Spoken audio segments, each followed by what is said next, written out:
Saludos, saludos por parte de Grant Thornton en toda su región a nivel centroamericano. Les damos la bienvenida al webinar del día de hoy. Vamos a tocar el tema de fiscalidad internacional de parte de todo el equipo de Grant Thornton. Es un placer que estén con todos nosotros y para este tema del día de hoy tenemos un panel destacado con representantes expertos de Grant Thornton Guatemala, El Salvador, Honduras, Nicaragua, Panamá y Costa Rica. Vamos a también, obviamente, a tocar muchos temas y vamos a empezar con don Alonso Erac, director de Fiscalidad Internacional, también en la parte del conversatorio sobre el estado y consecuencias de la Fiscalía Internacional. Tendremos representantes representando a Guatemala, a don Eddie Pérez, de Honduras a don Darío Rivera, socio director, al igual que también don Eddie.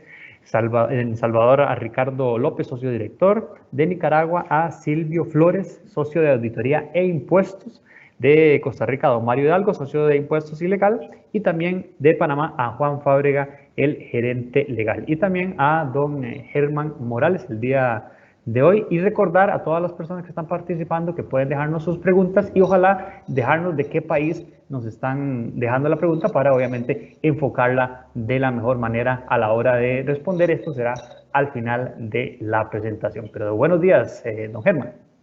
Buenos días, Steven. Un gusto a todos, compañeros de Grant Thornton Centroamérica. Un gusto estar con todos ustedes, todos los que nos escuchan. Como siempre, para Grant Thornton es un placer acompañar en este evento, donde creemos que hay que hacer resiliencia diferente, pensando en que no solamente se rebotan en los momentos de crisis, sino que también hay que hacer cosas, hay que actuar, hay que medir de alguna forma para poder convertir la crisis en una oportunidad. Y en este evento de hoy de Grant Thornton vamos a desarrollar el área de fiscalidad internacional que tiene impacto en toda la región centroamericana. Por eso estamos con los expertos de Grant Thornton de toda Centroamérica, con el fin de ampliar un poco todos los argumentos nuevos que hay en este tema de la fiscalidad internacional y con el ingreso de Costa Rica a la OCDE, que podría traer muchas variantes en el sector. Vamos a tener, como dice Steven, el primer evento en la mañana, una presentación a cargo de Alonso Erac y después regresamos con las preguntas con todos ustedes. Adelante, Steven.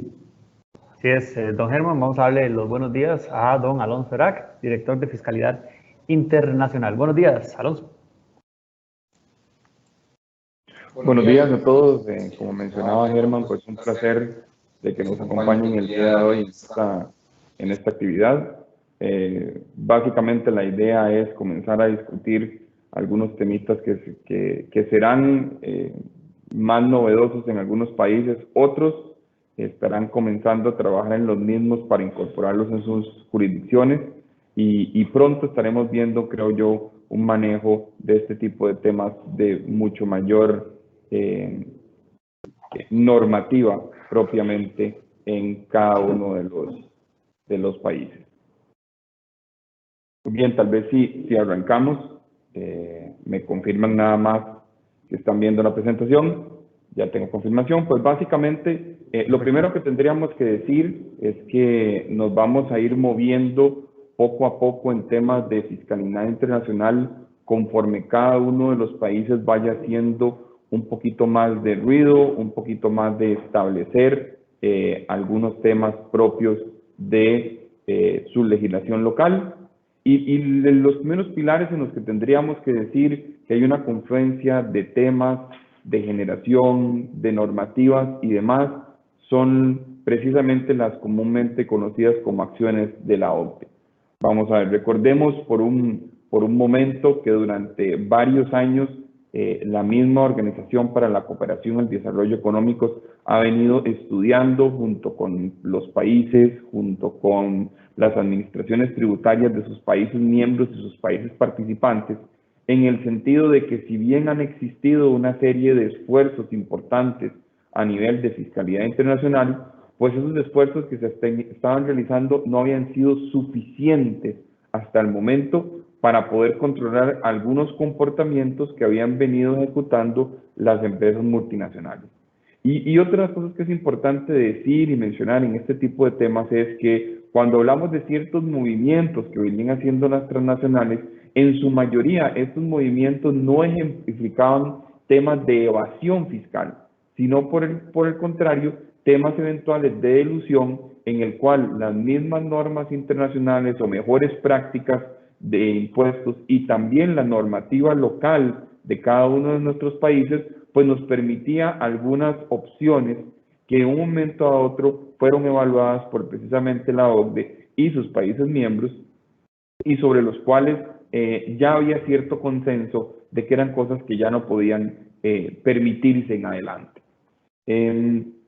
Con base en estas reuniones, prácticas, análisis que precisamente hizo la OCDE con sus países miembros, salen precisamente las acciones BEPS. Las acciones BEPS que básicamente lo que quieren hacer es contrarrestar un síndrome que es la erosión de las bases imponibles y el traslado de utilidades entre países, precisamente para buscar colocar la mayor cantidad de beneficios en países de menor tributación y alejarlos de países de mayor tributación o inclusive alejarlos de países de tributación media respecto del hecho de aprovechar más bien los países de menor tributación en el traslado de esas utilidades.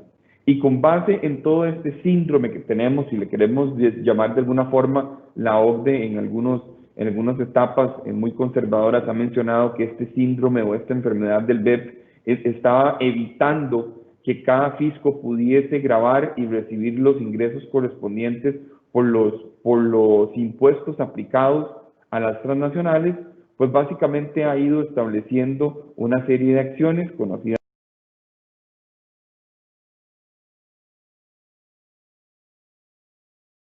que básicamente han venido estableciendo 15 de estas acciones bajo 3 pilares específicos en este tema. Como podemos ver en este momento en la filmina que tenemos proyectada, pues tenemos 15 acciones, algunas de términos generales y otras que quieren cumplir con cada uno de los pilares. ¿Cuáles son los pilares que ha venido manejando la OCDE en el sentido de sus acciones? Bueno, el primero es el tema de ser coherente. Lo segundo es el tema de contar con sustancia. Y por último, y no menos importante, de tener certeza y tener transparencia.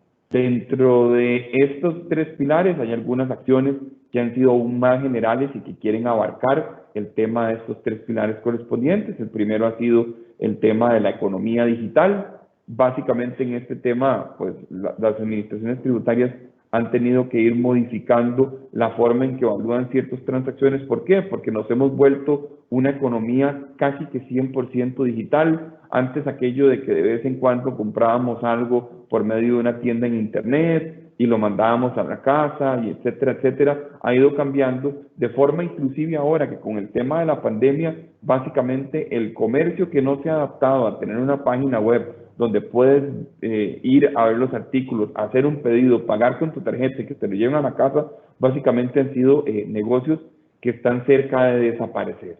Ha sido una tendencia aún mayor con todo este tema de la pandemia, pero siempre ha venido siendo una forma de analizar, bueno, ¿a dónde vamos a aplicar gravámenes directos como el impuesto de renta para el tema de la economía digital? ¿O a dónde vamos a aplicar impuestos indirectos como el impuesto al valor agregado respecto de dónde se consumen todos estos bienes y cómo hemos tenido que trabajarlos para el tema de estos gravámenes? Dentro de las acciones que se han venido manejando, pues en el tema de la coherencia, hemos venido viendo reglas precisamente de mecanismos híbridos. Básicamente las reglas de mecanismos híbridos pues nos vienen a decir que tenemos que lograr tratar una misma transacción en ambos lados de la ecuación, o sea, tanto aquel país que recibe la transacción como aquel país que emite la transacción, pues tenemos que tratarlo de una misma manera y evitar en la mayor cantidad de los casos que la propia jurisdicción o la propia normativa de esa jurisdicción haga que ya sea el tratamiento de la transacción o el tratamiento de las compañías involucradas en la transacción puedan ser considerados de forma distinta en ambos lados, de forma que perdamos la manera de poder caracterizar una transacción de igual forma en ambos tipos de países. Otras de las acciones precisamente que hemos ido, que la OCDE ha venido buscando en el tema de coherencia, ha sido todas las normas respecto de las entidades internacionales controladas, la capacidad de deducir o no ciertos temas de intereses y pagos financieros, así como el tema de combatir prácticas perniciosas. Esos últimos dos temas los vamos a ver con mayor profundidad en una filmina siguiente. En los temas de sustancia, la OCDE se ha movido de forma importante respecto del abuso de tratados y convenios.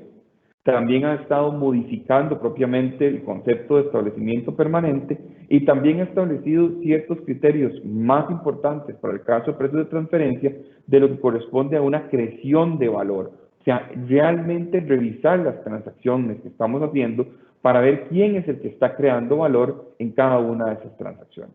Un poco de este tema de la sustancia, pues deviene muy importante en que antes era común ver aquellas famosas sociedades de papel, que simplemente las teníamos con una oficina de contadores, con una oficina de abogados, y que básicamente no tenían un empleado, no tenían una oficina, y en el aspecto tributario hacían muchas cosas, vendían cosas, compraban cosas, tenían prestaciones de servicios. Pues bueno, la OCDE ha venido manejando este tema y ha venido haciéndolo más estricto en el sentido de la sustancia, de que ya tenemos que contar con algún tipo de estructura que permita decir que efectivamente esta empresa no es solamente de papel, sino que es una empresa que realmente ejecuta las funciones que dice ejecutar.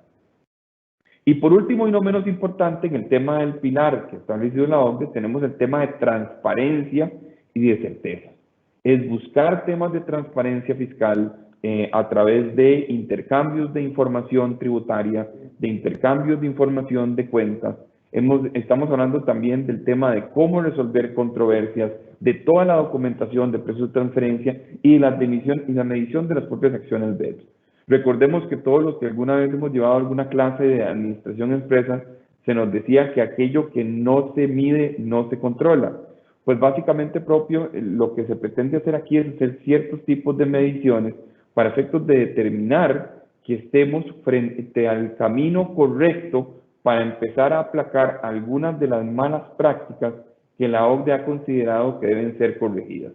Entonces, para todos aquellos que se meten habitualmente en el tema de la página de la OCDE y que le han estado dando seguimiento a los temas del BEPS, se van a poder encontrar que más o menos cada año o cada 2 años la misma OCDE emite documentos de feedback o documentos de comentarios adicionales de los países respecto a la implementación que han venido ejecutando sobre las normas BEPS. Eso precisamente es una medición que la misma OCDE ha solicitado a los países para ver cómo podemos mejorar la aplicación de estas normas, o si más bien estas mismas normas que hemos venido discutiendo pues generan debilidades que todavía tienen que ser corregidas en el proceso. ¿Cómo nos afectan como países estas acciones de la OCDE? Pues uno tendría que decir que nos afectan en todo. Y especialmente para los que estamos ahorita sentados en este seminario, que muchos somos consultores o clientes o gerentes financieros o temas de impuestos, pues básicamente el cambio más importante que uno debería mencionar de todo esto es que básicamente cambia de forma importante nuestros conceptos de planeación fiscal. La forma en la que hacíamos planeación fiscal, la forma en que revisábamos nuestros temas fiscales de planeación cambia completamente con el tema de las acciones de la OCDE. Y algunos de ustedes podrían decir, bueno, Alonso, resulta que este cambio en la normativa de la OCDE, bueno, no sé hasta dónde realmente nos vaya a afectar porque mi país todavía no es miembro de la OCDE. Sí, en el caso de la mayoría de países de Centroamérica no somos miembros aún de la OCDE. Costa Rica ha finalizado, por ejemplo, este proceso y ya ha recibido una invitación formal para ser miembro de la OCDE. Sin embargo, esta invitación todavía no ha sido concluida, o sea, todavía no hemos sido oficializados como miembros. Pero la realidad es que más allá de que nuestros países centroamericanos sean miembros o no sean miembros de la OCDE aún, lo que es claro es que nuestros países centroamericanos llevan a cabo transacciones con otro montón de países alrededor del mundo, que muchos de estos países sí son miembros activos de la OCDE y sí son países en los cuales ya todas estas reglas o estas mejores prácticas que la OCDE ha venido implementando, ellos ya sí las tienen trabajadas, ya sea en su tema local o sea a través de convenios. Entonces, si ya somos parte de un grupo transnacional o de alguna manera hemos estado viendo transacciones de impuestos o la forma en que podemos optimizar cargas a través de nuestras planeaciones fiscales, no considerar las acciones de la OCDE en este proceso sería meternos en un zapato que eventualmente va a ser muy incómodo de usarlo porque no se va a adaptar ya sea a las contrapartes que estamos haciendo o no se va a adaptar a la propia normativa interna de cada país en el momento de que cada uno de ellos comience a involucrar este tipo de cosas en el tema de sus normativas locales. Aquí vamos a ver 6 puntos tal vez resumidos en donde las acciones de BEPS de la OCDE que acabamos de ver nos pueden generar un tema importante de revisión en nuestras planificaciones fiscales. Tal vez el primero que queremos hablar es la acción BEPS número 5, que habla de las prácticas perniciosas. Mucho de esta BEPS viene y va enfocado al tema de regímenes perniciosos en los países. Ustedes recuerdan, hace muchísimos años, ya estamos hablando 15, 16, 17 años, en un momento dado la OCDE emitía algunas listas famosas de paraísos fiscales o listas negras, listas blancas, listas grises. Comenzó con un tema de listas que poco a poco fue corregido o eliminado de las prácticas de la OCDE porque se cuestionaba mucho hasta dónde la OCDE era precisamente la organización a nivel global que tenía que tener esas caracterizaciones. Y también porque muchos países estaban realizando sus propias caracterizaciones de listas negras, de listas blancas, de países cooperantes, de no cooperantes. Entonces, lo primero que nos ocurre o que deberíamos tomar en consideración a través de esas normas de la OCDE es que la OCDE ha vuelto a meterse, no de forma a nivel de listas de países y demás, en este tema de evaluar los regímenes especiales de cada país, sino que se ha metido precisamente, creo yo, de una forma más profunda en regímenes especiales. Entonces, cuando uno revisa la evolución de todos los documentos que han sido emitidos respecto a la acción número 5, se va a dar cuenta de que la OCDE en los últimos 6 a 7 años ha venido revisando régimen por régimen especial de ciertos países para poder concluir si ellos encuentran algunos ejemplos o algunos temas perniciosos dentro de esos regímenes. Por ejemplo, en el caso de Panamá, en el caso de Nicaragua, en el caso de Costa Rica, la OCDE ha venido revisando los regímenes de zonas francas o regímenes especiales. En Costa Rica, por ejemplo, hace no más de un par de años tuvimos una reforma a la ley de zonas francas precisamente enfocado a que el régimen de zona franca de Costa Rica, que en algún momento apareció con algunas notas como régimen pernicioso en los documentos de la OCDE, fuese eliminado de este régimen precisamente con algunas correcciones solicitadas por este objetivo, por este organismo. Entonces, si bien es cierto, no tenemos una lista negra como ocurría antes en el tema de la OCDE, siempre cuando estemos hablando de un tema de planificación fiscal, ya sea establecer una unidad de servicios compartidos o establecer una entidad descentralizada en algún país con un régimen especial, vamos a tener que irnos a revisar esta acción BEPS y los reportes BEPS de la acción número 5 para poder ver si el país o si el régimen en el que estamos interesados en hacer esta estructura es un régimen considerado pernicioso o no con las acciones BEPS de la OCDE. ¿Y eso por qué se vuelve importante? Porque muchas veces los mismos países establecen en sus listas de países no cooperantes o de regímenes perniciosos una referencia a lo que establece la OCDE. Inclusive, hace pocos meses, por decir algo también, Belice ha hecho algunas modificaciones a su ley de impuesto de renta, especialmente en el tratamiento de empresas transnacionales, precisamente buscando salir de estos regímenes perniciosos que establece esa acción BEPS. Entonces, una de las cosas que vamos a tener que revisar muy bien y que es uno de los puntos de salida cuando estamos hablando de planeación fiscal es, bueno, yo quiero establecer una unidad de servicios compartidos fuera de mi país de origen y me interesa el régimen especial de zonas francas de Costa Rica, el régimen de fiscal especial de Panamá, etcétera. Bueno, este es el régimen considerado como un régimen pernicioso según la acción BEPS número 5. Va a ser el primer paso inclusive no solo para establecer nuestra planeación fiscal, sino también para defensa de nuestra planeación fiscal. Porque si bien es cierto, es importante decir que las normas de la OCDE son normas recomendativas, que no tienen poder legal aún sobre las normas de cada país hasta que cada país las incorpore en su normativa interna según sus procedimientos de ley, sí son una buena referencia para decirle al fisco de cada país, mire, ya la OCDE revisó este régimen y encontró que ya había eliminado aquellos datos en los que se podía considerar tema pernicioso. ¿Cuál es el segundo tema importantísimo de revisar? Los cambios en el tema del concepto de establecimiento permanente.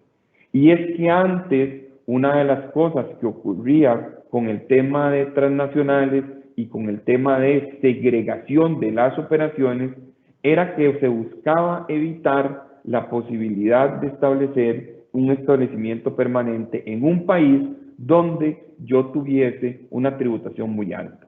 Entonces, básicamente las transnacionales comenzaron a fraccionar sus negocios para que estuviese alguna parte del negocio en países de baja tributación, una parte mínima en países de alta tributación y algunas partes en países de media tributación. Y buscaban evitar que se estableciera un concepto de establecimiento permanente o una empresa que se considerara establecimiento permanente a través de estas segmentaciones y a través de los conceptos como por ejemplo ocurría antes de funciones auxiliares, que en los conceptos o en lo que inclusive se incorporaba en el convenio para evitar doble imposición en el modelo de la OCDE, eran aquellas funciones en las cuales se permitía dar labores auxiliares a la actividad principal, pero que estas labores auxiliares no venían a ser consideradas como el principal de la entidad y por tanto no podían ser consideradas un establecimiento permanente.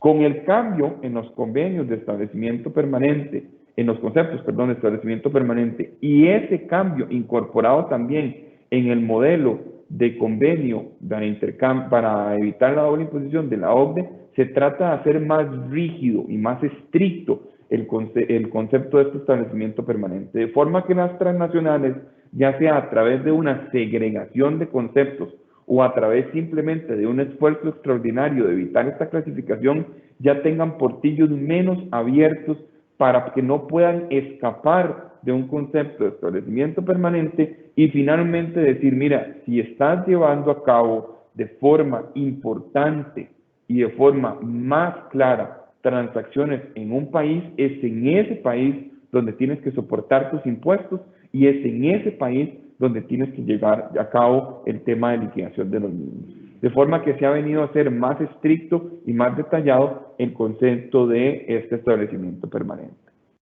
¿Cómo nos afecta esto el proceso de estrategia de planificación fiscal? Sencillo, bueno, si dentro de nuestras estrategias fiscales está la segmentación de funciones, el llegar y realizar funciones en otros países que antes tal vez lo realizaban en el mío, pues aparte de revisar si esas otras funciones van a estar metidas en un régimen pernicioso, ahora tengo que ir a revisar con muchísimo más claridad o con mucho más detalle el tema de que si esas acciones que yo voy a realizar fuera de mi país terminan siendo consideradas como un establecimiento permanente aún en mi país de origen, o más importante, si terminan siendo consideradas un establecimiento permanente en ese otro país, para efectos de que claramente podamos pagar impuestos donde corresponde.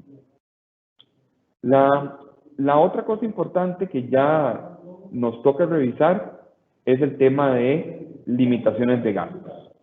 Hay algunas de las normas que está estableciendo las acciones BEPS que tienen un importante enfoque en limitaciones de gasto en las jurisdicciones. Tal vez la primera y más importante es pues la acción número 4, que es precisamente la limitación de deducción de gastos financieros. La OCDE inclusive ha sido mucho más agresiva en esta deducción que algunos países han efectuado en su implementación. Más adelante, pues, don Mario Hidalgo nos podrá compartir un poco del ejemplo de Costa Rica, que ha sido uno de los implementadores de esta limitación de intereses, como le llamamos nosotros en nuestro país, a lo tico, en el cual ha sido menos agresivo y menos fuerte propiamente del tema de lo que mencionaba la OCDE, pero la misma OCDE ha venido diciendo, bueno, las transnacionales son habitualmente entidades que a través de estructuras de financiamiento han abusado en el pasado de algunas de estas figuras, inclusive no han abusado de ellas solos, han abusado de ellas inclusive en compañías de instituciones financieras, de bancos y demás. Pues entonces queremos regular un poquito la posibilidad en que las entidades que tienen estos gastos financieros multinacionales pueden deducir esos gastos en cada uno de los países. Y ha establecido precisamente un concepto de deducción máxima de gasto financiero entre un 20 y un 30% del EBITDA y a partir de ahí poder limitar un poquito el abuso de las figuras de financiamiento que estas transnacionales pueden ejecutar. El otro tema que se vuelve un poquito más indirecto, tal vez no tan directo como el tema de los gastos financieros, son los conceptos de test de negocio y test de beneficio, que es en realidad más allá de querer delimitar el gasto de una forma tan clara como los gastos financieros, han establecido dos conceptos que se repiten en varias de las BEPS bajo el punto de vista de que si lo que yo estoy ejecutando tiene un sentido de negocio primario o simplemente yo lo estoy haciendo solo por un tema fiscal. Y este caso es una pregunta que nosotros deberíamos habernos hecho siempre desde el principio en nuestros temas de planificación fiscal, porque en ocasiones se escuchan estructuras muy interesantes. Mire, abramos una compañía en tal jurisdicción, establezcamos una compañía en tal otra que nos cobre servicios, que nos venda bienes, que nos haga un puenteo, que nos haga una transacción intermedia. Y la pregunta es, bueno, ¿cuál es la razón por la cual estás haciendo eso? ¿Tiene una razón de negocio? O sea, es que esa empresa localizada en ese país tiene una mano de obra especializada que nos permite que nos brinde ese servicio de una manera más avanzada. ¿Será que ese país tiene un espacio logístico que nos permite importar y mover mercancías de una forma mucho más fácil para optimizar el negocio? ¿O será simplemente el hecho de que ese país tiene un régimen tributario mucho mejor que el que yo tengo ahorita? Y la verdad es que sin mucha sustancia lo único que quiero hacer es poder establecer una entidad que me haga ciertos temas ahí.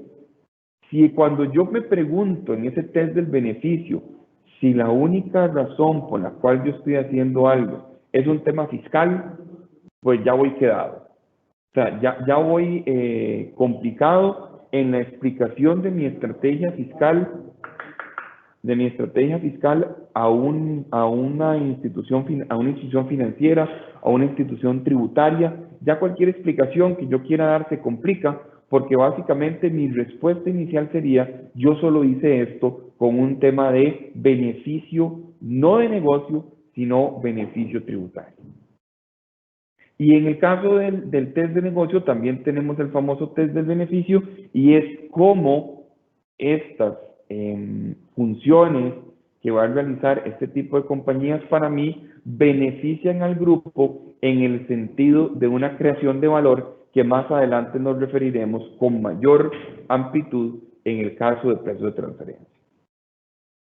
El otro punto en el que también tenemos que enfocarnos muchísimo a partir de ahora y que va ligado precisamente al test de negocio es en el tema de abusos de tratados. Durante muchísimos años, la OCDE estableció un convenio para evitar la doble imposición, un convenio que es usado en muchísimos países alrededor del mundo. De hecho, es el modelo de convenio más utilizado alrededor del mundo cuando los países quieren establecer convenios para evitar la doble imposición. Y un comportamiento que hemos visto cada vez más a nivel de países de nuestra región centroamericana es que hemos ido incorporando y negociando cada vez más convenios para evitar doble imposición. Hay algunos países centroamericanos que han sido pioneros en eso, hay otros países centroamericanos que como es el caso de Costa Rica, en el que nos hemos ido quedando un poquito rezagados en la firma de este tipo de convenios, pero la realidad es que cada vez más la firma de convenios para evitar doble imposición se vuelve mucho más importante en especial para nuestros países que tienen muchísimas relaciones comerciales con países alrededor del mundo. ¿Y qué se ha dado cuenta la OCDE con respecto a este tipo de convenios para evitar la doble imposición? Bueno, que muchas transnacionales habían abusado del uso de estos convenios precisamente fallando el test de negocio que comentamos en el punto anterior. Y es que muchas empresas habían establecido compañías en otras jurisdicciones solamente por una única razón, y es que esa otra jurisdicción escogida tenía un convenio para evitar doble imposición. Cuando uno revisa en un tema de planificación fiscal, nuevamente por eso se habla que todo esto nos afecta en temas de planificaciones fiscales, y se habla de tratados para evitar doble imposición, lo primero que habría que establecer en el test de negocio es eso, es decir, bueno, esto a nivel de negocio nos sirve, nos funciona, nos adapta. Y en segundo plano, un muy importante segundo plano, pero segundo plano al fin, tenemos que revisar si, por ejemplo, tenemos un tratado para evitar doble imposición que nos ayude a definir de mejor manera el tema de nuestras cargas tributarias. Pero en el momento, básicamente, en que lo que prima sobre cualquier cosa es el hecho de que tenemos un convenio, pues básicamente es el comportamiento de abuso en el uso de tratados, lo que la OCDE le ha llamado el treaty shopping, y básicamente es ir país por país, no porque me aporte un beneficio particular, no porque me aporte un negocio particular, sino porque inmediatamente tengo un convenio para evitar doble imposición. Muchos países de la Unión Europea han sido muy agresivos, inclusive antes de esta vez, sino a partir de la emisión de esta vez, en incorporar cláusulas antiabuso de tratados en los mismos modelos de convenio. Y ya han venido diciendo que si no existe un verdadero establecimiento permanente, que si fallamos en el test de negocio, de que si realmente no existe una razón o una aplicación de negocio en ese país, todos los beneficios del tratado, aunque existan, son denegados. Entonces, con base en todo lo que los otros tres puntos anteriores y acomodando ahora el tema de los tratados, en el tema de planeación fiscal, cuando también queremos considerar la aplicación de una entidad en otro país solo por el hecho de tener un tratado, nos va a tocar revisar si el tratado con el que contamos con ese otro país tiene cláusulas antiabusivas y cómo esas cláusulas antiabusivas de los tratados nos pueden evitar que podamos aplicar los beneficios de los mismos en ambos sentidos. El siguiente punto que se vuelve importante, y por eso lo tenían propiamente el tema de la OCDE en su columna de transparencia, pues básicamente viene el tema de el compartir información cada vez más importante entre cada uno de los países. Y aquí es donde los acuerdos que existen actualmente de FATCA y de CRS, que es intercambio de información financiera entre los países, se vuelve muy importante. ¿Por qué? Porque en el tema de transparencia, entre más información los países se compartan entre sí, mayor investigaciones tributarias van a poder realizar los países. Cuando estamos hablando de los conceptos de FATCA y de CRS, estamos hablando de conceptos de compartir información financiera importante entre cada uno de estos países respecto de inversiones de cuentas que personas no domiciliadas en estos países tienen a su haber o a su control. Entonces, esto quiere decir, por ejemplo, que Costa Rica, que tiene aplicación de normas FATCA y normas de CRS, todos aquellos no domiciliados costarricenses que tienen inversiones en Costa Rica, que tienen cuentas bancarias en Costa Rica, que tienen cuentas de pensiones especiales en Costa Rica, pues propiamente lo que van a hacer es decirle a cada uno de estos países, miren, señores en Guatemala, estos son los domiciliados fiscales guatemaltecos que tienen cuentas en Costa Rica y esta es la información sobre estas cuentas, saldos, tasas de interés, montos de intereses pagados, tipo de instrumento, de forma que ya el fisco guatemalteco sabrá qué hace con esa información que recibió o si no hace nada con ella. Pero toda esta información va a estar circulando y básicamente muchos de estos controles de transparencia fiscal lo que hacen es buscar capitales no declarados. Bueno, si también en la aplicación de CRS el fisco panameño le dice al fisco costarricense, mire, señor Dirección General de Tributación en Costa Rica, don Alonso Erac tiene una cuenta en el banco X en Panamá que ha tenido un saldo final o un promedio de saldo durante el año de tantos dólares, que tuvo una tasa de interés que le pagué de tanto y que tuvo unos intereses que yo le emití de tanto, esa es la información que yo tengo de don Alonso, que es domiciliado en Costa Rica. Bueno, esas investigaciones pueden derivar que la Dirección General de Tributación me contacte a mí y me diga, mire, don Alonso, ¿de dónde salió la plata que usted tiene invertida o que usted tiene colocada en una cuenta panameña? Y yo como contribuyente costarricense, que si nada debo, pues nada temo, pues entonces voy a tener que explicar de dónde se origina el capital que yo tengo fuera de Costa Rica. Igual podría ocurrir en cualquiera de los países que tengan intercambio de información. Por eso es que estas medidas de FATCA y CRS están directamente involucradas en lo que tenga que ver con certeza y transparencia, buscando que cada vez más tengamos que explicarle a nuestros correspondientes fiscos de dónde es que salen esos capitales que tenemos en el exterior. Por último, y no menos importante de los puntos que hay que revisar en las planeaciones fiscales, es que la mayoría de cosas que nosotros hacemos en el tema de planificación fiscal siempre va a involucrar que lo haga con una empresa que yo tenga bajo mi control.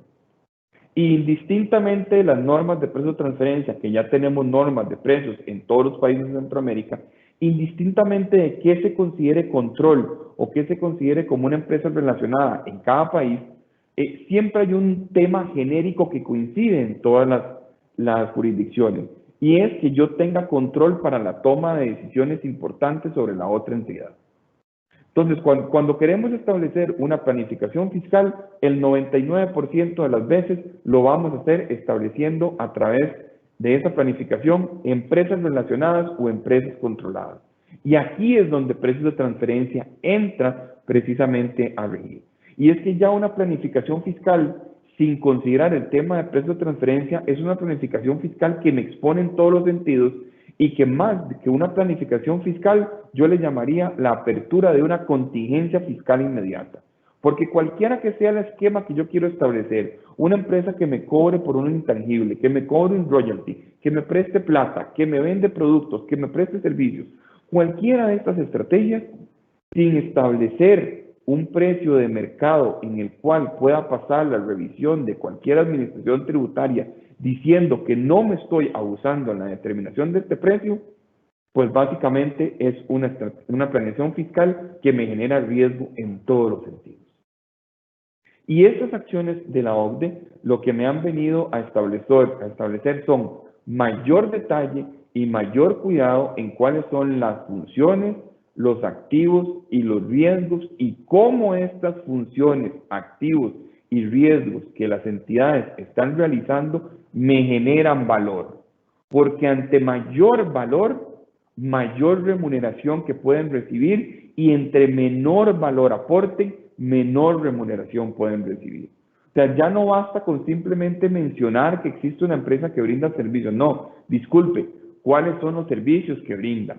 ¿Cuáles son las funciones que esta empresa en el exterior está haciendo para mí? Discúlpeme, explíqueme cuáles son los activos. Usted tiene oficina, usted tiene una planta, usted tiene personal que brinda funciones. ¿Cuáles son los activos y los recursos con los cuales esa entidad hace esas funciones que tiene?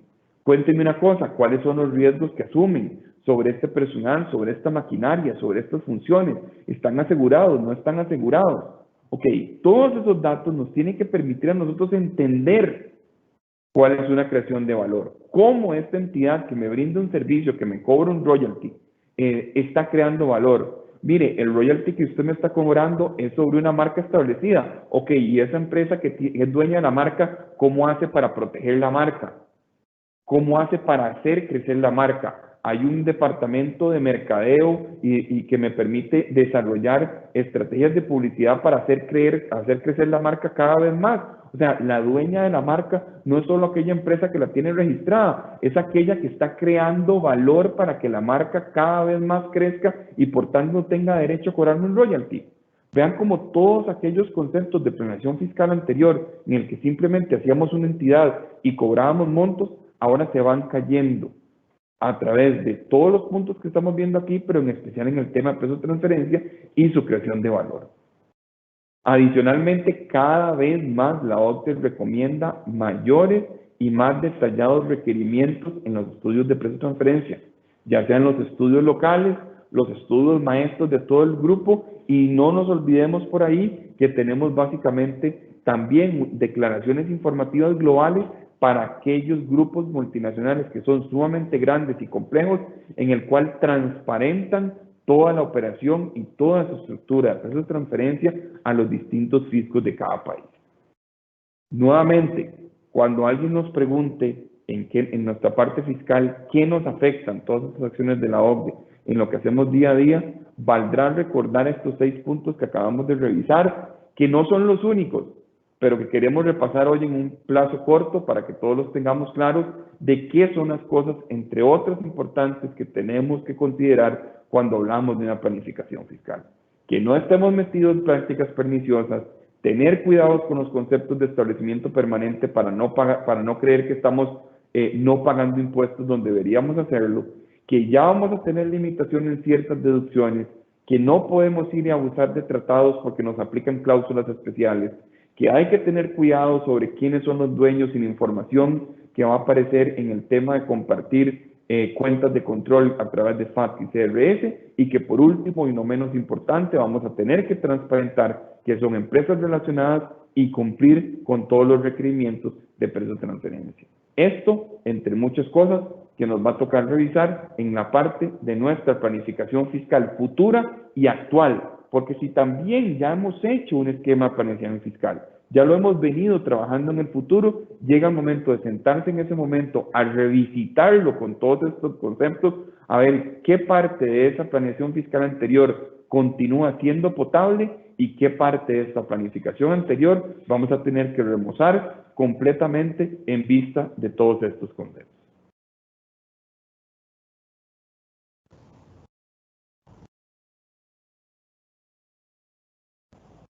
Gracias, Alonso, por la presentación. Alonso Erac, el director de Fiscalidad Internacional. Vamos a pasar a la parte del conversatorio con los diferentes representantes de toda la región de Gran Thornton, Centroamérica. Vamos a tener a Eddie Pérez, socio director de Guatemala, Darío Rivera, socio director de Honduras, Ricardo López, socio director de El Salvador, Silvio Flores, socio de Auditoría e Impuestos de Nicaragua, don Mario Hidalgo, el socio de Impuestos y Legal de Gran Thornton, Costa Rica, y Juan Fábrica, gerente legal de Gran Thornton, Panamá. También a don Germán Morales, que será el encargado de llevar el conversatorio, socio director de Gran Thornton, Costa Rica. Adelante, don Germán.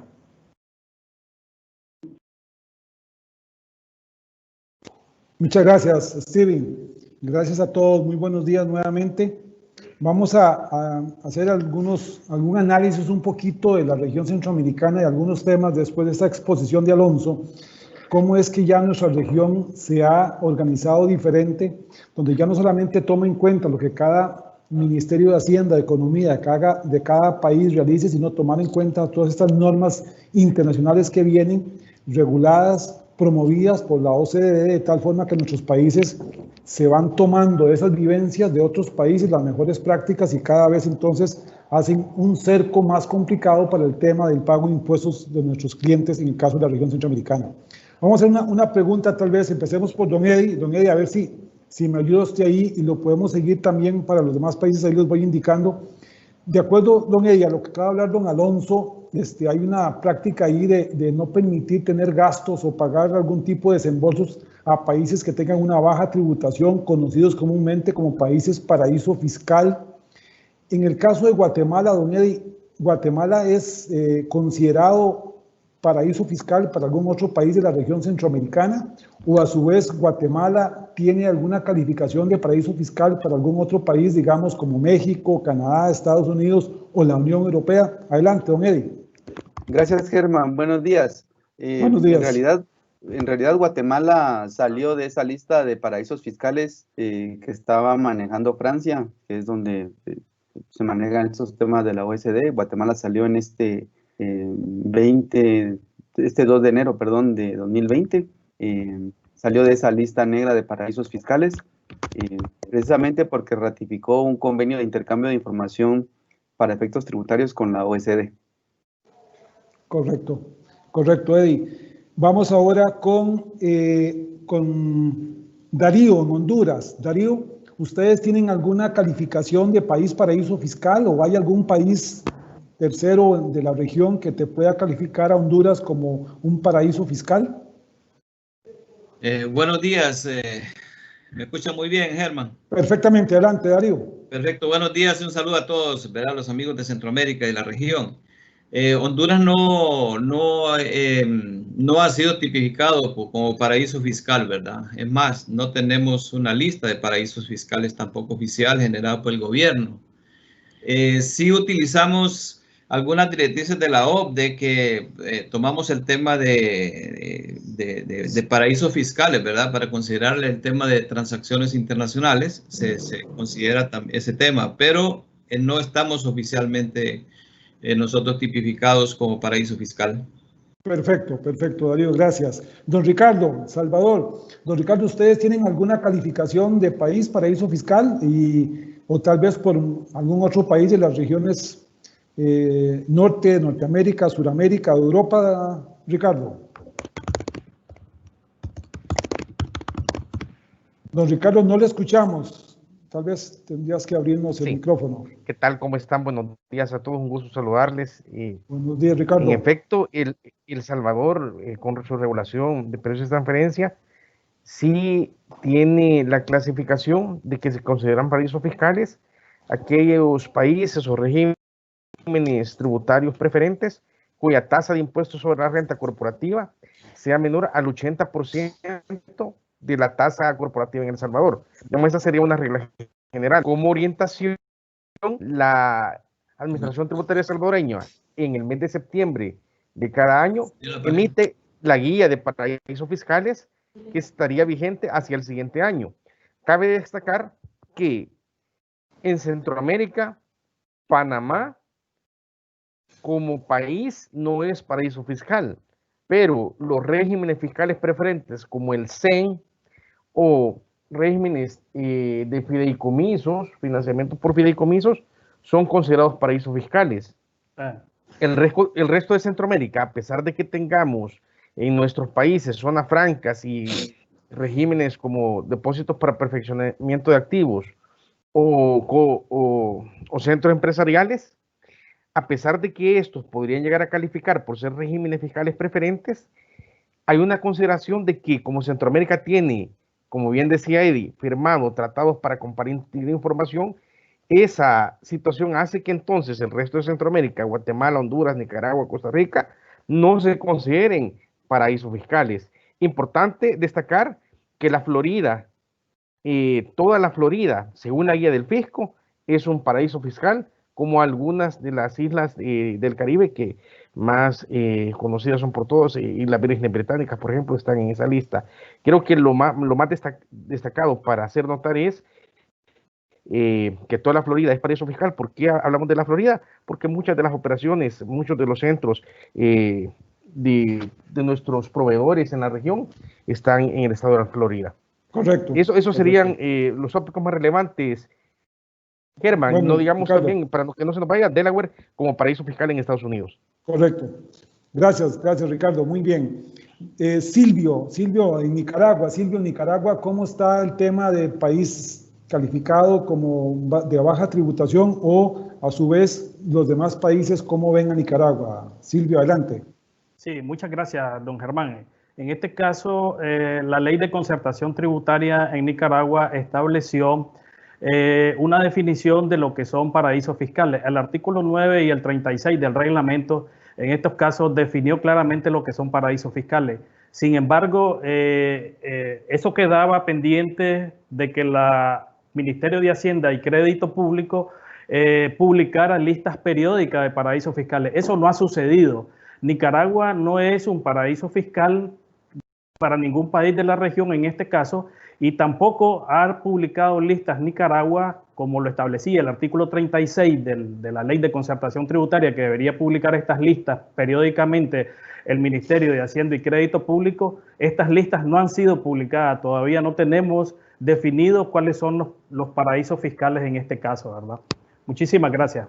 Gracias, Silvio. Don Mario, ¿Costa Rica tiene alguna calificación de país paraíso fiscal para los demás países de la región y cómo lo califican fuera de la región?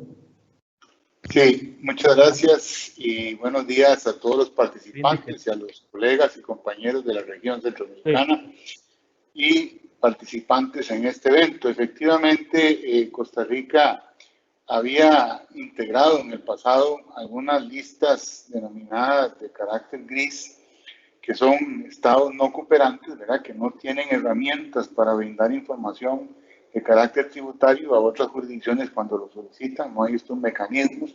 Esto era, digamos, en el pasado con la intención de nuestro país de vincularse a la Organización para la Cooperación y el Desarrollo Económico.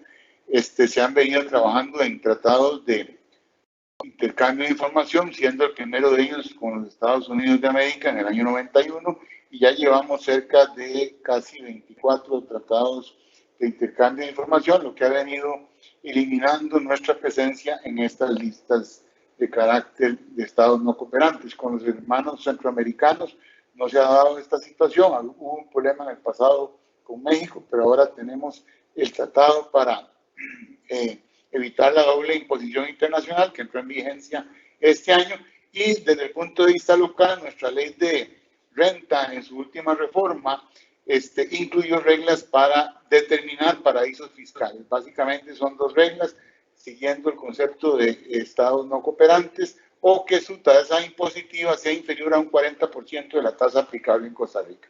No obstante, estas dos reglas, que son un poco ambiguas, el Estado costarricense emitió mediante un decreto el año pasado una lista de destinos o países que contienen la condición de paraísos fiscales, donde no se encuentra ninguno de los países aquí presentes en esta seminario. Sin embargo, sí hay una lista para Costa Rica y algunas jurisdicciones de carácter exótico. Muchas gracias.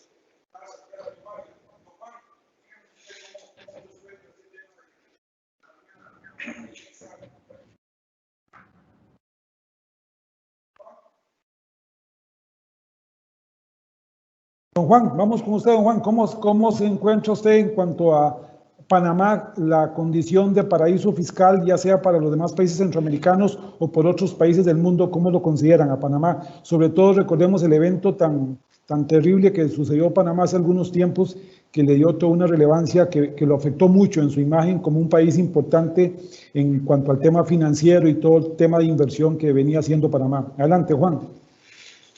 Es correcto y gracias, don Germán. Primero que todo, saludos a todos los presentes y agradecidos por la oportunidad de estar en este webinar. Desafortunadamente, la República de Panamá, de manera injusta y arbitraria, ha sido incluida en algunas listas. Dado esto, el Estado panameño, de manera proactiva y decidida en la transparencia fiscal y en atención a compromisos adquiridos internacionalmente ante la OCDE, ha actuado de forma enérgica en el seguimiento y cumplimiento del plan de acción destinado a subsanar aquellas deficiencias encontradas. La labor que venimos desarrollando como país contribuye a fortalecer la imagen de Panamá como cooperador en la lucha internacional contra la evasión fiscal y el mal uso de los sistemas financieros. Esto permite que nuestra jurisdicción conserve y mejore su competitividad dentro de la comunidad financiera internacional, manteniendo accesos a corresponsabilidades bancarias y permitiendo flujos financieros y monetarios libres de restricciones. Con las medidas correctivas que hemos tomado y que seguimos tomando, demostramos pues el compromiso que tiene el Estado panameño para que se nos reconozca como un país que aplica los más altos estándares internacionales en materia de transparencia, cooperación para el intercambio de información tributaria, y la lucha contra los flujos financieros ilícitos. Gracias, Juan.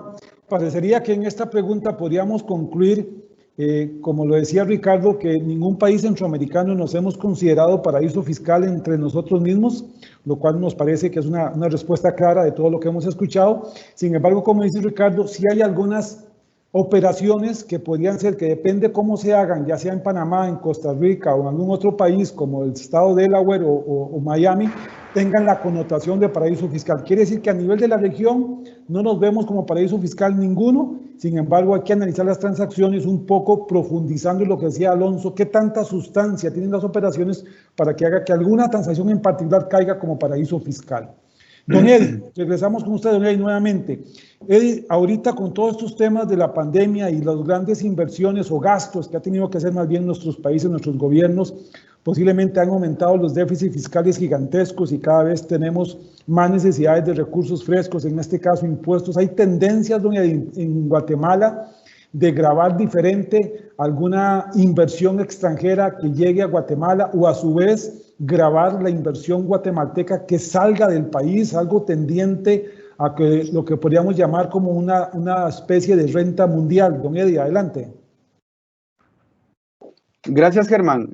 Fíjate que Guatemala ya intentó en el pasado, allá por el año 2011, cambiar su sistema de tributación a un sistema de renta mundial.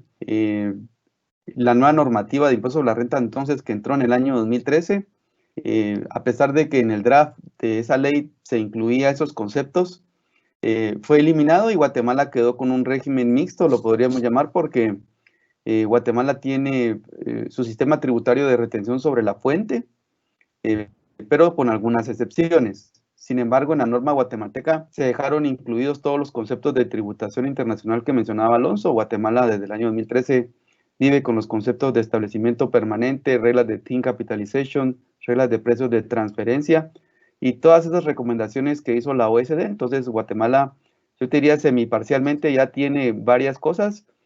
No le vemos ahorita un cambio a corto plazo a querer cambiar a un sistema de renta mundial, porque definitivamente eso iría en un incremento de la recaudación, pero principalmente a las personas naturales que tienen inversiones en otros países, porque las compañías guatemaltecas que tienen inversiones nacionales, pues pagan impuestos en el país y habría que descontar el impuesto que se pagaría en otros países. Entonces, con las compañías o las personas jurídicas no se le ve problema, pero con las personas naturales sí tendrían un efecto. Hoy día, como te digo, no anticipamos un cambio de parte del gobierno respecto a cambiar ese sistema de tributación, así que seguiríamos todavía en este año 2020 y 2021 con un sistema de tributación sobre la fuente con sus excepciones, Germán. Gracias, Eddie. Darío, ¿cómo estamos con Honduras? Ahí imagino algunas tendencias a hacer reformas fiscales, buscando ingresar recursos frescos y algo que tenga que ver con gravar la inversión extranjera o algo así, alguna tendencia que necesiten nuestros clientes entenderlo mejor en Honduras. Sí, Germán, realmente en Honduras hasta la fecha no se ven intenciones de generar nuevos gravámenes para la inversión extranjera, ¿verdad? Muy a pesar que la economía del país, ¿verdad?, está cayendo y en este momento más bien necesitamos incentivar la inversión extranjera. Lo que sí se mantiene es el gravamen del 10% sobre dividendos, ¿verdad? Esa parte sí. En las circunstancias actuales, los gobiernos creo que deben de promover más bien la atraída de inversión y no desincentivar. En el caso de Honduras tiene muchos regímenes de incentivos fiscales, lo que son las libres y leyes de inversión. Y el tema de la presión que existe por parte de la empresa privada para que se generen incentivos, alivios financieros, alivios fiscales, amnistías, etcétera. En esa parte, por el tema de la tributación, realmente Honduras hasta el año 2016 se regía por el principio de renta mundial, ¿verdad? Pero a raíz de la entrada en vigencia del nuevo Código Tributario a partir de enero de 2017, ese principio de renta mundial cambió a renta territorial. Sobre pretexto del gobierno de crear incentivos, ¿verdad? De atraer inversión, etcétera.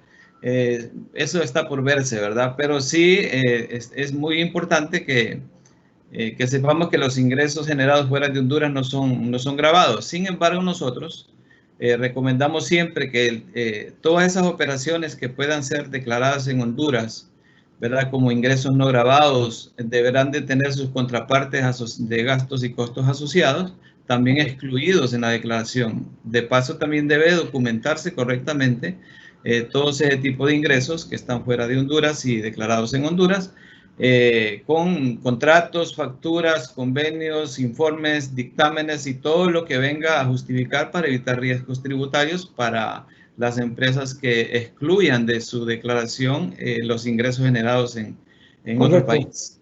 Correcto, Darío, muchas gracias. Don Ricardo, ¿ustedes tienen alguna tendencia a reformas fiscales ahorita en El Salvador y buscar este tema de gravar la inversión extranjera, ya sea la que ingresa o la inversión salvadoreña que salga del país para mejorar las arcas de nuestros estados que están siempre con muy poco dinero, con muy poco efectivo? Ricardo, adelante.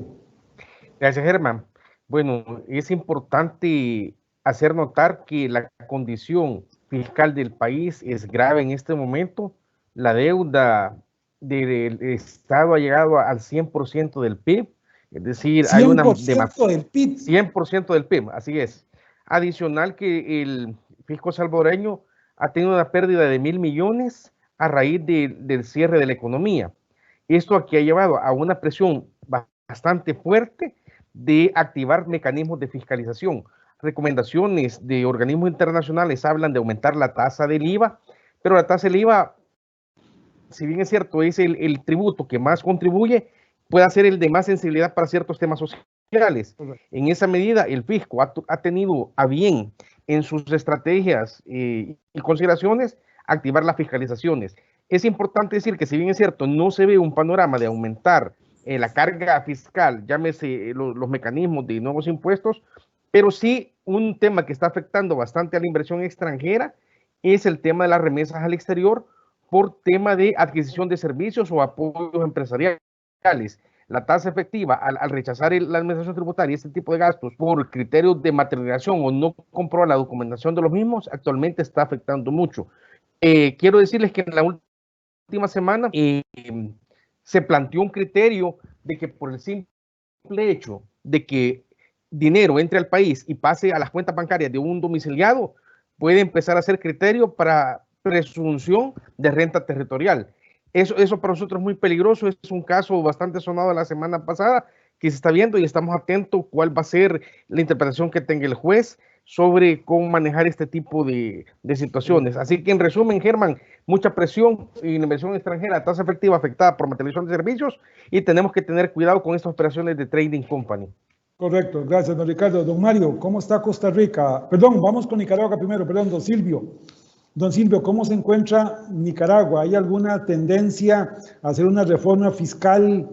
¿Y cuál es la intención, si es que la hay? ¿Cuál es el sector que quieren grabar? ¿Algo de inversión extranjera? ¿Cómo lo ve usted, don Silvio, en Nicaragua? Muchas gracias, don Germán. Es importante mencionar en este caso que Nicaragua viene de dos crisis. Una crisis sociopolítica de abril 2018 y la crisis epidémica del COVID-19 que ha afectado seriamente las arcas del Estado. El Estado ha recurrido fundamentalmente a dos medidas para tratar de subsanar las deficiencias que ha tenido en el presupuesto. En este caso, ha aumentado la deuda interna con la emisión de títulos a través del Ministerio de Hacienda y Crédito Público, y por el otro lado ha impulsado reformas a la ley de concertación tributaria que se hizo en el año 2019 y ha implementado una serie de medidas tales como reformas a la ley de marcas y patentes, en los cuales las tasas se incrementaron hasta en un 30%. También se ha efectuado una sobrevaloración de los valores catastrales de las propiedades de las alcaldías. Se ha recurrido a ese mecanismo también, y ese mecanismo han llegado en algunos casos hasta ofrecer cárcel a los contribuyentes que no han pagado sus impuestos sobrevalorados, en este caso por las alcaldías, debido a la deficiencia del déficit presupuestario del Estado. Otro de los mecanismos que ha recurrido el Estado para financiarse y tratar de cubrir este déficit en la recaudación es a través de las mascarillas y los respiradores que se utilizan para efectos de atender a los graves que tienen problemas afectados por el COVID-19, antes no pagaban impuestos al valor agregado, han sido reclasificados con el propósito de que esto paguen sus impuestos también, ¿verdad? Del 15% en la reclasificación arancelaria que le hicieron. Se han establecido nuevas tarifas para los timbres fiscales, se han incrementado los costos de servicios aduaneros, que antes eran $7.5 por trámites electrónicos, subieron a $25. Para las pruebas del COVID-19, el que necesite salir de Nicaragua a un país que requiera esta prueba, se están cobrando $150. También se están cobrando antes, cuando se requería viajar a países donde hay fiebre amarilla, uno iba al Ministerio de Salud y le ponían la vacuna. Ahora se está cobrando $30 para efectos de poder salir del país con la fiebre, con el tema esto de la vacuna de la fiebre amarilla. Todos los servicios de migración y extranjería fueron dolarizados recientemente. Otro de los temas, otras medidas que se han tomado, la administración tributaria con sus inspecciones que se han hecho a las empresas del sector privado ha sido más agresiva, y tenemos reparos casi por todos lados en las empresas del sector privado con criterios a veces que no están ajustados a derecho. También se está recurriendo, y la semana antepasada, hace 2 semanas, hace un mes, fue reformada las tarifas que se pagan por multas de tránsito, y ahora si uno se descuida lo multan por el menor mala maniobra que haga, y las tarifas están casi llegando a los $100 en estos casos. Entonces habría que ver que el Estado sí ha buscado por dónde recaudar, está financiando. Por dónde recaudar más. No se puede enfermar uno en Nicaragua ni tener un accidente, don Silvio. Así le sale es. más caro. Le Está sale bien. más caro. Muchas gracias.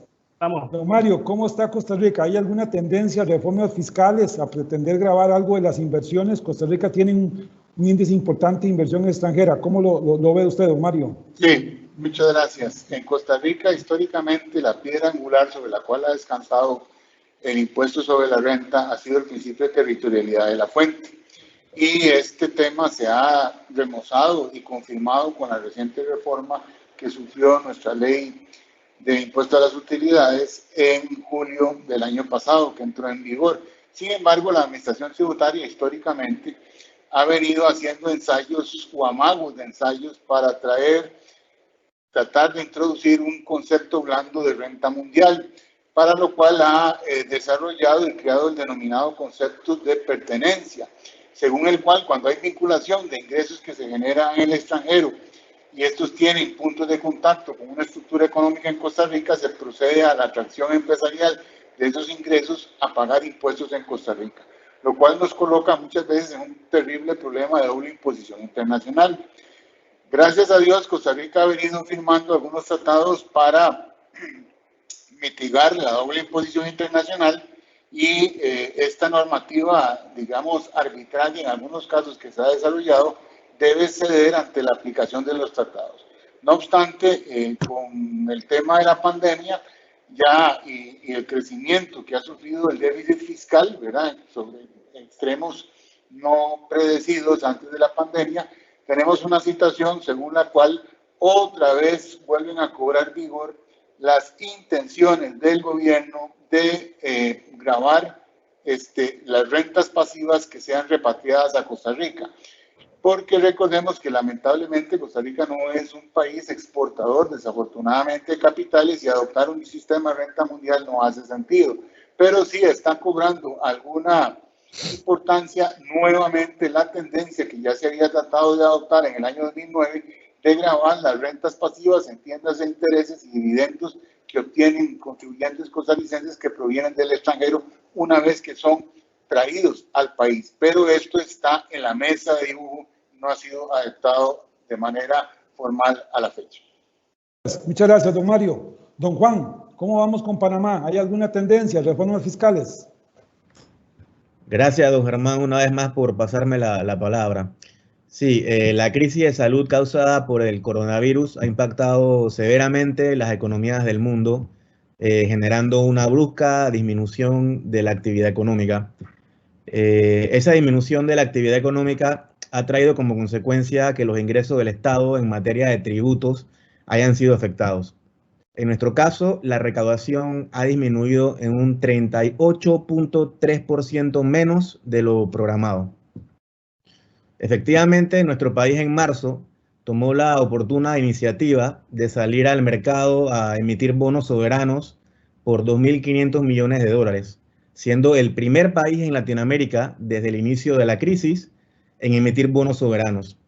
De igual forma, a principios de este mes te cuento que el Banco Nacional de Panamá colocó una emisión en los bonos internacionales, una emisión en los mercados internacionales por la suma de 1.000 millones. Y por último, cabe destacar que la corporación AES en Panamá hace una semana logró la emisión de 1.300 millones de dólares en bonos, convirtiéndola en la transacción más grande hecha por una entidad privada en los mercados de capitales internacionales en la región de Centroamérica y el Caribe. Entonces, estas transacciones demuestran que Panamá viene haciendo las cosas correctamente, toda vez que el mercado internacional ha aceptado bien la emisión panameña. Qué bueno. Ahora, no podemos descuidar que en efecto hay que pagar esa deuda. Estamos conscientes de que debemos mantener una disciplina fiscal y asegurarnos que los fondos se administren de forma ágil, pero siempre prudente y progresivamente, entendiendo los retos que estamos enfrentando.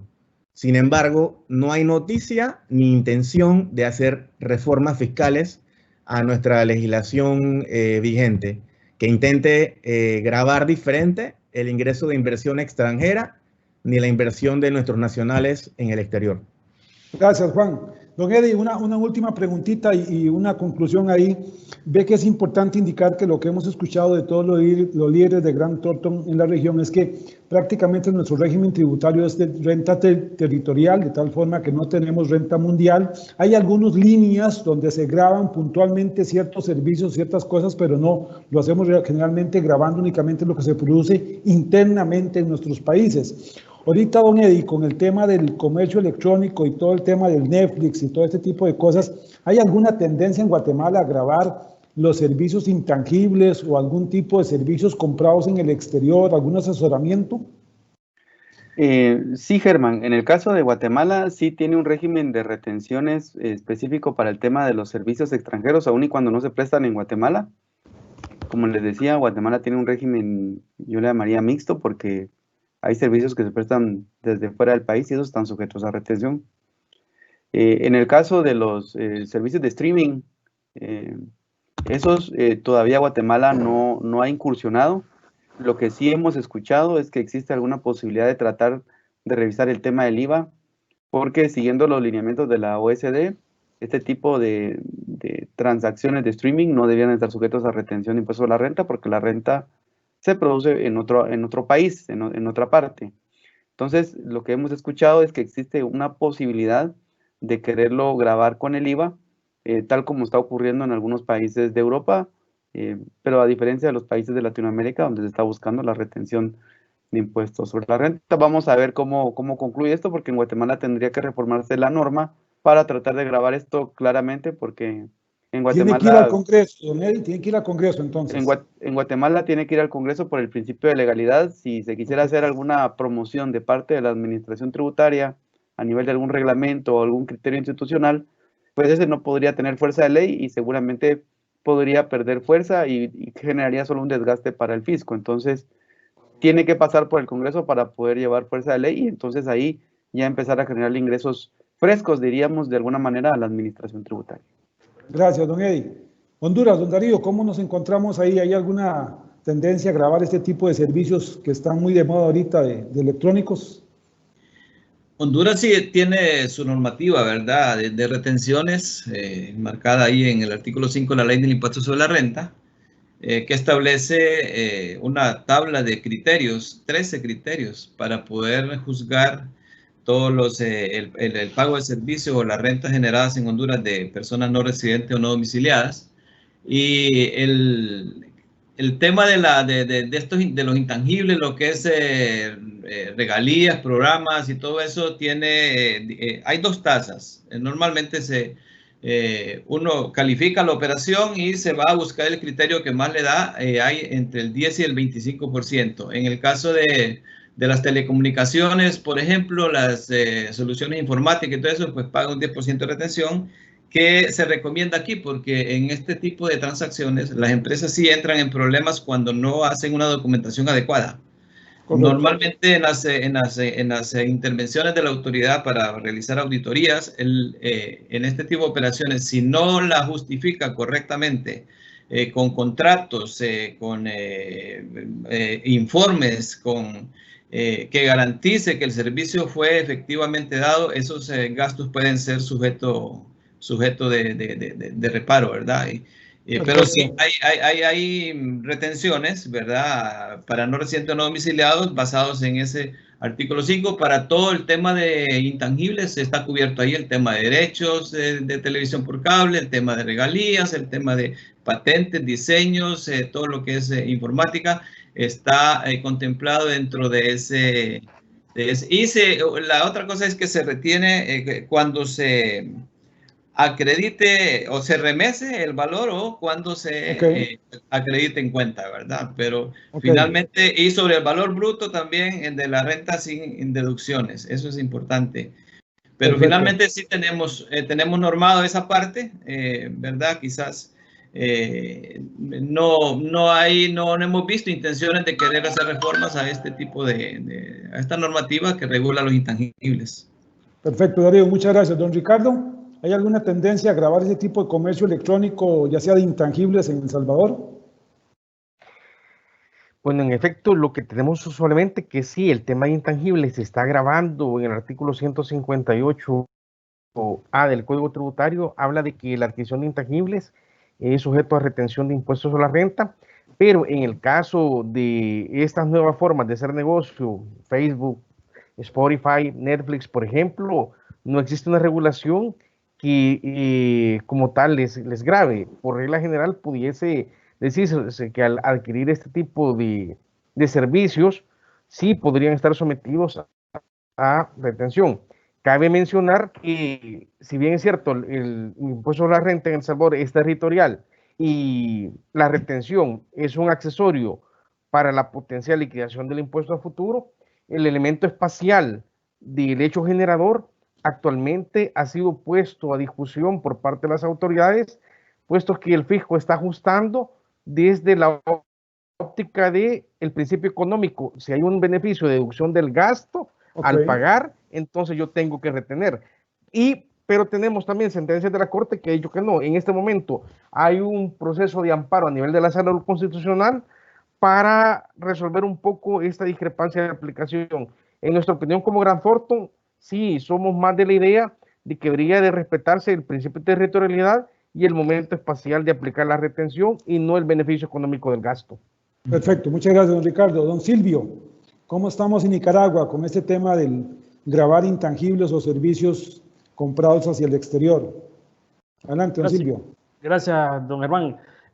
Interesante la pregunta, ¿verdad? En nuestro caso, la renta es de carácter territorial. Sin embargo, tiene algunas particularidades en la cual, como en otros países, se considera también algunas transacciones que pueden ser en el extranjero y son grabadas aquí también, pero se conoce como renta territorial reforzada en este caso.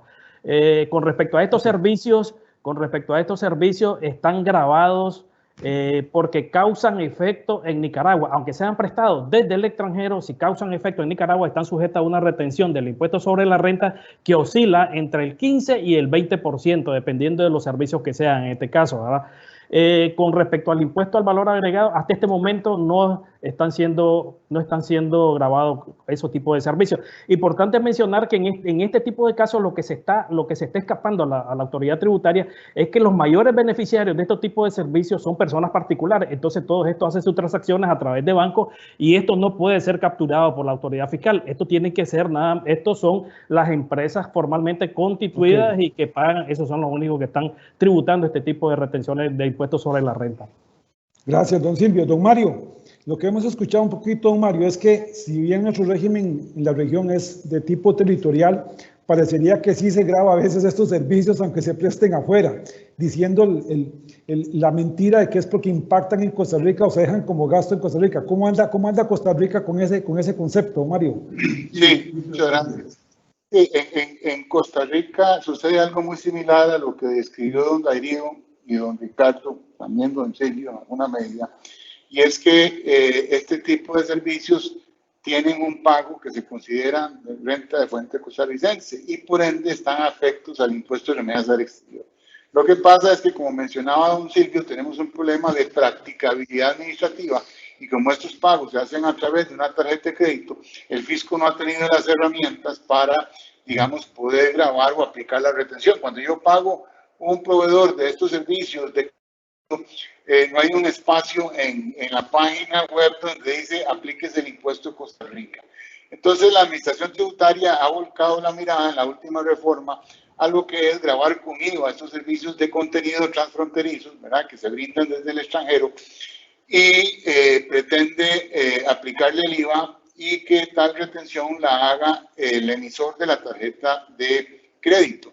Esto nos ha también provocado un tema técnico porque los emisores de tarjetas indican que para ellos es en muchos casos difícil discriminar cuando un servicio, digamos, se presta en el territorio o no, y que ellos tendrían que aplicar de manera indiscriminada la retención.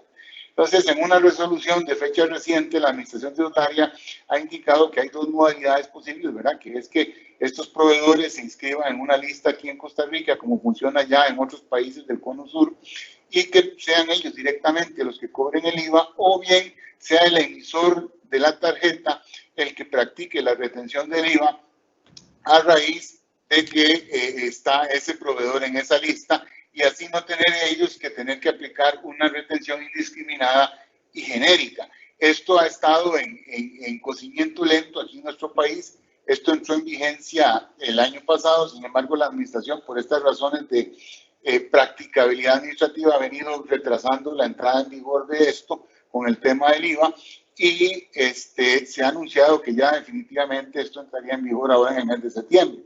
Sin embargo, como usted mencionaba, siempre queda la duda del impuesto sobre la renta, que al ser un proveedor no residente sería el de remesas al exterior el que sería aplicable. Sin embargo, existe, ¿verdad?, esa posición que mencionaba don Eddie sobre la OECD, en el sentido de que ellos han eliminado la posibilidad de que se pague renta. Sin embargo, como decía don Darío, igual sucede en Costa Rica, ya nuestro ordenamiento tributario grava estos servicios con el impuesto de remesas al exterior por ser su pago una renta de fuente costarricense. Muchas gracias, don Mario, gracias. Don Juan, ¿cómo estamos en Panamá con estos servicios intangibles? ¿Se paga algunos impuestos de IVA o algún impuesto de renta? Gracias, Germán, una vez más. Bueno, sobre este punto en específico, nuestra legislación fiscal le da igual tratamiento a la contratación de servicios y a la compra de intangibles en el exterior. Normalmente se le conoce como el impuesto de remesas, el cual pagan los beneficiarios del exterior mediante un sistema de retención en la fuente pagadora por las rentas o ingresos. Este porcentaje a retener es de 12.5%, el cual se deberá presentar y entregar al fisco en un plazo no mayor de 10 días una vez se realiza el pago. Es importante tener presente que para que un gasto sujeto a retención pueda ser considerado deducible por el agente de retención, debe haber cumplido con sus obligaciones, las cuales son retener y entregar al fisco la retención. Muy bien, Juan, muchísimas gracias. Gracias a todos. Concluyo tal vez con estas preguntas que hemos compartido con todos ustedes, que nuestro régimen tributario es de tipo territorial en cada país. Sin embargo, hay una tendencia a gravar la incorporación o la importación de ciertos servicios, indistintamente se presten o no en nuestros países. Parece que la tendencia es todo aquello que impacte de alguna forma o que lo pase como gasto en nuestro país, va a haber un impuesto de remesas por estos servicios. Yo creo que posiblemente la tendencia mundial no va a ser diferente. Centroamérica va a tener que entrar a grabar más estos servicios tipo Netflix y este tipo de servicios, porque de alguna forma todo este tema de pandemia ha generado mucho la compra vía internet y va a ser el tipo de transacción que más se genere y que eso va a impactar de alguna forma en nuestras economías. Yo creo que toda esta información que le hemos dado a nuestros clientes es fundamental para que a veces en la región centroamericana se ve como si fuera una sola región, con un solo concepto, con un solo país, y no, realmente cada país tiene su propia idiosincrasia, su propia legislación, y hay que tomarlo en cuenta para que cuando nuestros empresarios viajen por la región centroamericana, vean y apliquen la ley respectivamente en cada país y lógicamente se asesoren con cada uno de ustedes de Grant Thornton, que estamos ahí en cada uno de los países centroamericanos. Voy a pasar con Steven para tener una pregunta, por lo menos unas pocas preguntas de nuestros oyentes para dar por terminado el evento. Adelante, Steven.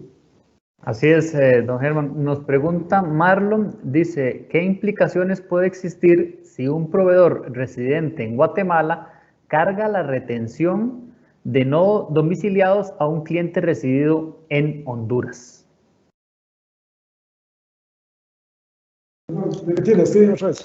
Sí, dice, ¿qué implicaciones puede existir si un proveedor residente en Guatemala carga la retención de no domiciliados a un cliente residido en Honduras? En sentido contrario, más bien es que yo le tengo a alguien que va para Honduras. Me parece que es un poco la pregunta. Eddie, del lado de Guatemala. Pues mira, yo lo que estoy entendiendo aquí es que prácticamente el proveedor guatemalteco lo que quiere es incrementar el valor de la retención que le va a hacer el cliente hondureño. Entonces, pues aquí es un tema de tipo comercial, pues prácticamente tendrá que revisarse si la empresa hondureña está dispuesta a que se le incremente el valor del servicio que se pactó al inicio, porque tiene esa implicación de tipo comercial. En Guatemala, ese incremento de la retención seguramente se va a considerar como renta agravada en el país porque se está sumando al valor de la factura. Ahora, del lado de Honduras, pues yo te preguntaría a ti, Darío, ¿cómo verías, digamos, por ejemplo, del lado de Honduras recibiendo una factura que en lugar de tener un valor de 100, llegue con un valor de 125, incluyendo la retención, por ejemplo? Prácticamente va a incrementar el gasto en Honduras. Acuérdese, Eddie, Darío, que este tema se vuelve un gross up como a infinito, porque entonces después sobre 125 yo cobro el 25, ahí se vuelve un tema complicado y muchas veces los contratos que se hacen con esos proveedores no dejan ya hacer ese incremento. Esto es posiblemente algunos resabios de planeamientos fiscales que hacíamos en otros momentos que posiblemente hoy la tendencia es diferente. Sí. Aquí hay que tomar en cuenta que posiblemente, como lo decía don Eddie, el pagador solamente retiene el impuesto de retención en la fuente, y quien lo paga es el proveedor, en este caso el guatemalteco. Lo cierto es que el guatemalteco le va a decir, no, usted me paga a mí la suma completa, ¿verdad, don Eddie? Usted me paga a mí la suma completa y si hay que pagar impuestos los paga usted en Honduras. Eso es lo que hace lo complicado de este impuesto que, como decía Eddie, no debería cobrarse. Darío, que te interrumpí, adelante. Bueno, sí, lo que pasa es que si en Honduras se absorbe, por ejemplo, una retención, ¿verdad? Porque esa retención podría ser un gasto no deducible, ¿verdad? Si en caso de que sea absorbida y se pague la totalidad, ¿verdad? Con un valor neto, ¿no? Entonces ese valor pues, puede ser no deducible.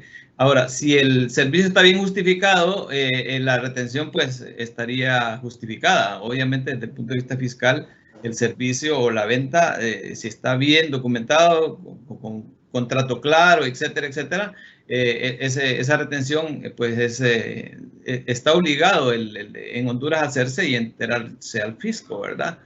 Pero sí, cuando un servidor del exterior dice, bueno, páguenme a mí neto y no me retengan, por ejemplo, entonces ese valor viene a ser esa retención viene a ser un gasto no deducible, ¿verdad? Pero sí cumplirle a la autoridad con retener y pagar. Alonso iba a agregar algo. Alonso, adelante. Sí, ahí hay un par de precisiones que es importante hacer en términos generales. Lo primero es que nuestros países se han caracterizado por buscar convenios para evitar doble imposición mucho hacia afuera de nuestra región más que hacia adentro.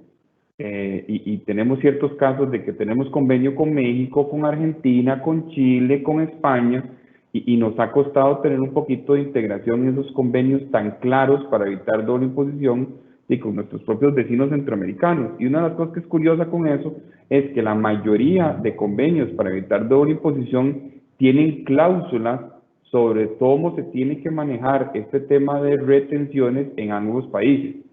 Tenemos jurisdicciones locales que prohíben la deducción o la acreditación de este tipo de retenciones en nuestro país. O sea, no me puedo acreditar o no puedo deducir la retención que me apliquen en otro país. Pero cuando tenemos países con convenio para evitar doble imposición, muchos de estos convenios tienen una cláusula en que dice que sí es permitido la deducción o sí es permitido el tema de acreditación. Entonces, uno le gustaría pensar que eventualmente muchos de estas disparidades en el tema de evitarse o acreditarse esos impuestos para evitar precisamente el gross up puedan ser solventados a través precisamente del establecimiento de los convenios para evitar doble imposición, que estos instrumentos sí permiten una concesión de deducción en algunos países o una concesión de acreditación. Gracias, Alonso. Otra de las preguntas nos dice también Iván Carvajal. En Guatemala y Honduras, las facturas por servicios prestados por el desarrollo de la marca de una empresa radicada en Costa Rica están sujetas al pago del IVA. Entendamos la pregunta, tal vez es, una empresa costarricense cobra una marca a un cliente que tiene en Honduras y un cliente que tiene en Guatemala. Cuando ustedes hagan ese pago a la empresa costarricense, ¿tienen alguna retención de impuestos de remesas? Sí tiene retención. Sí, ahí se le aplicaría el artículo 5 de nuestra normativa en el caso de Honduras, pero sí tiene retención. Sí, en el caso de Guatemala, la retención que aplica es de impuestos sobre la renta únicamente y no le aplica retenciones de IVA. Esto es algo porque, si bien es cierto, la marca se explota en el país, el tenedor de la marca es extranjero y entonces ahí no aplica cobrar ese impuesto al valor agregado. Depende, en el caso de Honduras, si eso se cobra como un derecho de explotación de la marca, viene a ser como una especie de franquicia, ¿verdad? Y yo creo que tenemos un caso típico en Centroamérica, ¿verdad? Para mencionar uno, se me ocurre, Expreso Americano, valga la publicidad, está en toda Centroamérica. Las empresas que explotan esa marca tienen que, ¿verdad? Hacen sus respectivas retenciones. Y en el caso de Honduras, el caso inverso, si alguien viene a explotar una marca aquí, se paga un derecho de explotación y se retiene, ¿verdad? En el caso, por los pagos que esta compañía le cobre al hondureño, ¿no? A la empresa hondureña. Gracias, don Darío. Con respecto a otra de las preguntas, dice Neri Reyes, ¿esto quiere decir que la OCDE está llevando a los países a lo denominado renta mundial? Vamos a ver, volvemos a tomar en cuenta que lo de las OCDE son recomendaciones, que después cada uno de los países va a ver cómo la adapta a su normativa local. En realidad no, uno tendría que decir que no es que la OCDE nos esté forzando o tratando de forzar que estemos en un tema de renta mundial. O sea, las empresas los países pueden mantener sus regímenes territoriales. Sin embargo, lo que sí ha venido estableciendo son temas de consumo o aclaración de consumo, como es el caso de los servicios electrónicos que estábamos mencionando ahora. O sea, en realidad no estamos hablando de un tema de renta mundial, sino que estamos diciendo, bueno, si este servicio transfronterizo se consume en el territorio de la República, ahí es donde se le debe aplicar ciertos tipos de impuestos. Y la otra cosa en el tema de intercambio de información es simplemente eso, intercambiar información. Es decir, bueno, yo tengo capitales en otro país, ok, me van a preguntar de dónde salieron y ya está.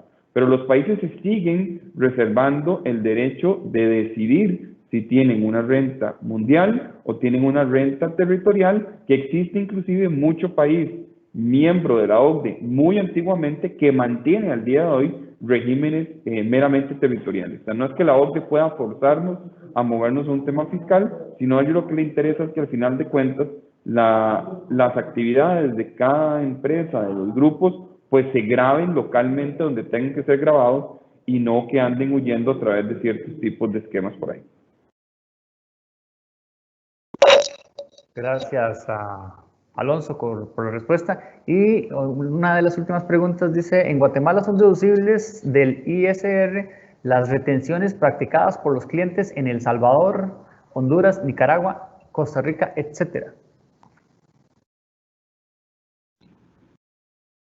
Sí, un segundo, no sé si me escuchan. Ahora sí te escuchamos, adelante. Sí. Perfecto. Sí, en el caso de Guatemala, como no tenemos todavía firmado acuerdos de no doble imposición ni acuerdos que permitan el acreditamiento de retenciones en otros países, esas retenciones de impuestos que le hagan a empresas guatemaltecas en otros países debiera de considerarse entonces como gasto deducible y como parte del costo de la operación de la empresa guatemalteca. Eso es desde el punto de vista técnico. Sí entendemos que pudiera existir alguna controversia con la administración tributaria, ya que ellos podrían considerar que esas retenciones son no deducibles. Excelente, don Eddie, por la respuesta. Y una de las últimas preguntas dice, ¿qué recomendación darían para El Salvador respecto a las cuentas por pagar a compañías relacionadas que antes del COVID se venían pagando por vencimiento a 30 días, pero por el aspecto de liquidez se han dejado de pagar? Quizás aquí el tema sería en qué contexto de orden fiscal o financiero, porque si ya más se nota un tema de orden financiero de cuentas por pagar relacionadas. Vamos a ver qué es lo que sería relevante acá. Si existe una cuenta por pagar a una relacionada en el supuesto que es un no domiciliado, el problema que miro yo de fondo es que yo tengo un contrato de tracto sucesivo que me genera una presunta renta obtenida en el territorio por parte del no domiciliado. Y a pesar de que yo no le pague ese importe, conforme a las reglas de deducibilidad del impuesto a la renta y en conexión al Código Tributario, al 31 de diciembre, si yo quiero imputarme la deducción de todos esos costos y gastos de servicios provistos por el no domiciliado, tendríamos que pagar el withholding o la retención del 20% o 25% si el beneficiario del pago está en el exterior. Otro de los temas también importante en El Salvador es que en materia de IVA no hubo suspensión de plazo de pago. El IVA se ha estado generando y el IVA ha sido una obligación que se ha tenido que pagar. Creo yo que importante, se tendría que revisar más un proyecto que en un webinar anterior, don Germán, se habló junto con la gente de Guatemala de ver si podemos hacer un estudio de estructuración de deuda y estructuración del capital, porque lo que sí es cierto es que las obligaciones tributarias, a raíz de lo que se plantea la pregunta, yo sí veo obligaciones tributarias a cumplir y desafortunadamente capitales a erogar. En este caso, ante la falta de capitales, lo más importante sería una revisión de esa estructura, de ver cómo se hacen llegar esos fondos. Aquí, la reversión. Ricardo, aquí tal vez comentar un poquito. En Costa Rica, digamos, si yo tengo una cuenta por cobrar y yo no cobro el interés porque mi acreedor no tiene dinero, deberíamos de tener documentos formales que él diga que no pudo pagar para que no se genere el ingreso por interés, porque yo no puedo simplemente decir no me pagaron, porque como nuestras contabilidades, nuestros sistemas tributarios se manejan por un sistema de base acumulado, el devengo, yo siempre tengo cada ciclo, cada mes que registrar el ingreso por interés.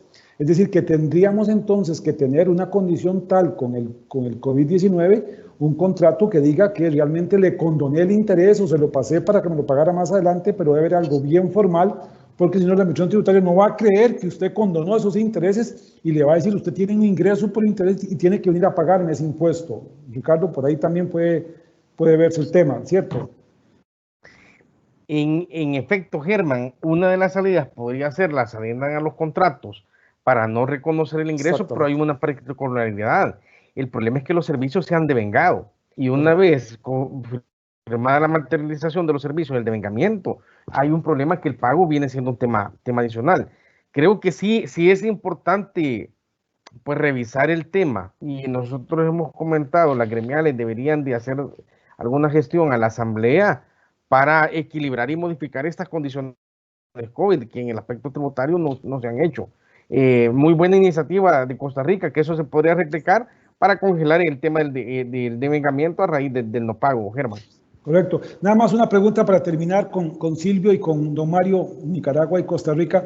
Ustedes agregaron algo que tenía que ver con que cuando yo pago algún tipo de servicios al exterior, ese servicio, si yo lo quiero dejar como gasto en Nicaragua o como gasto en Costa Rica, además de que pagar estas remesas, tiene que haber una realidad del servicio prestado. Silvio, vos hablabas de algo que tenía que haber una certeza de que realmente el servicio se preste y que sea utilizado por la empresa nicaragüense. Mario, creo que en Costa Rica hay algo parecido también. Adelante, don Silvio. Sí, muchas gracias, don Germán. Efectivamente, el servicio tiene que ser prestado en territorio nicaragüense, recibido por una empresa o por un usuario en Nicaragua, en este caso, para que pueda tener efecto y la retención se haga, aunque sea prestado desde el extranjero, en este caso, que puede ser el caso de Netflix, puede ser el caso de las plataformas. Puede ser prestado desde el extranjero, pero se consume en Nicaragua, y al consumirse en Nicaragua, para que sea, tiene que hacerse una retención en este caso, ¿verdad? La retención, como lo decía, se establece entre el 15 y el 20, ¿verdad?